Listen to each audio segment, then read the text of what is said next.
আমাদের একজন স্বাস্থ্যমন্ত্রী আছে বাংলাদেশের, চিনেন ওনাকে? উনি ডক্টর মোহাম্মদ ইউনূসের ভাই ব্রাদার কোথায় আসছে? ডক্টর মোহাম্মদ ইউনূসের স্বজনপ্রীতির সবচেয়ে বড় এক্সাম্পল হচ্ছে স্বাস্থ্য উপদেষ্টা। সবসময় বলে আসছি, এই স্বাস্থ্য উপদেষ্টা এটার কোনো প্রয়োজন নাই। আপনারা দেখছেন ওনার কোন ধরনের অ্যাক্টিভিটি? উনি যে বেতনটা নেয় এই বেতনটা হারাম হবে। উনি যে গাড়িটা চলে সরকারের টাকায়, এটা হচ্ছে জনগণের সাথে বেমানি। এই স্বাস্থ্য উপদেষ্টা এটা কোনো কাজের না। উনি কিচ্ছু বুঝে না, উনি স্বাস্থ্য ব্যবস্থা বুঝে না, উনি চিকিৎসা বুঝে না, উনি ইনস্ট্রুমেন্টাল, ওনার কোনো নলেজ নাই। ওনার একমাত্র যোগ্যতা উনি গ্রামীণ ব্যাংকে ছিল এবং ডক্টর মোহাম্মদ ইউনূসের উনি হচ্ছে খুব কাছের মানুষ, এটাই ওনার যোগ্যতা। এই স্বাস্থ্য উপদেষ্টা লইয়া আমরা কি করিব? এবং দুঃখজনক বিষয়, উনি নিজে চিকিৎসা করাইতে সিঙ্গাপুর যায়।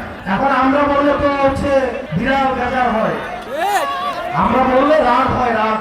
ওনাকে নিয়ে একবার কথা বলছিলাম, এরপর উনি আর আমাদের সাথে কোনো যোগাযোগ করে না। এই স্বাস্থ্য উপদেষ্টার অনীতি বিলম্বে এই জনগণের যে টাকা পয়সা উনি বেতন দিচ্ছে সেগুলো রাষ্ট্রকার কোষাগারে জমা দিয়ে ওনার অনীতি বিলম্ব পদত্যাগ করা উচিত। আমাদের দেশের সিভিলিয়ানরা কখনো হিরো হয় না, যার কারণে আমাদের এই যে মাহিরিন ম্যাডাম, যিনি এই মাইলস্টোন কলেজের 20 জন শিক্ষার্থীকে নিজে উনি উদ্ধার করেছেন, পরবর্তীতে উনি নিজের জীবন ওনার চলে গিয়েছে, উনি নিজে নিহত হয়েছেন। আমরা মাহিরিন ম্যাডামকে আমরা রাষ্ট্রীয়ভাবে আমরা যথাযথ মর্যাদা দিতে পারি না, এটা আমাদের ব্যর্থতা। এই সরকারের কাছে অনেক প্রত্যাশা ছিল, প্রত্যাশার পারও দিন দিন কমছে। দিন শেষে আপনাদের কাছে আহ্বান জানাবো, দল মত নির্বিশেষে আমাদেরকে ফেসিবাদের বিপক্ষে আমাদেরকে অবস্থান নিতে হবে। আপনারা গতকাল দেখছেন লাশের উপর দিয়ে এই আওয়ামী ফেসিবাদ আবার তারা হচ্ছে রাজনীতি করার চেষ্টা করেছে।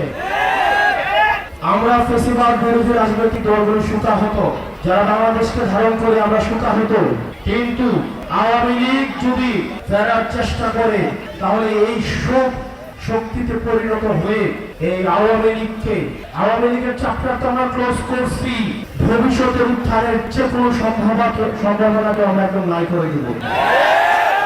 হাসিনার আমলে কি পরিমাণ দুর্নীতি করা হয়েছে আমরা শুনছি, বিমান বাহিনীর সাবেক প্রধান নাকি 3000 কোটি টাকা দুর্নীতি করছে। এই বিমানগুলো কিন্তু হাসিনার আমলে কেনা। আমরা বিমান বাহিনীর যে ভাইরা রয়েছেন, আমরা আপনাদের নিরাপত্তাও চাই, আপনাদের নিরাপত্তা কিন্তু ঝুঁকিতে রয়েছে। এসব ইনস্ট্রুমেন্ট এগুলো কি সঠিক কিনা, ঝুঁকিমুক্ত কিনা, সেগুলো আপনাদের বিবেচনার সুযোগ আসছে। আপনারা সেগুলো বিবেচনা করুন, নিজেদের আবার পুনর্মূল্যায়ন করুন। আপনারা ভালো থাকবেন, সুস্থ থাকবেন, আমরা যেন এই জাতীয় শোককে আমরা হচ্ছে কাটিয়ে উঠতে পারি। যারা নিহত হয়েছে তাদের আত্মার মাগফিরাত কামনা করছি, আল্লাহ তাদের জান্নাত নসিব করুন। যারা আহত হয়েছে বাচ্চা ছেলেরা 3 বছর 7 বছরের, আল্লাহ তাদের সুস্থতা দান করুন।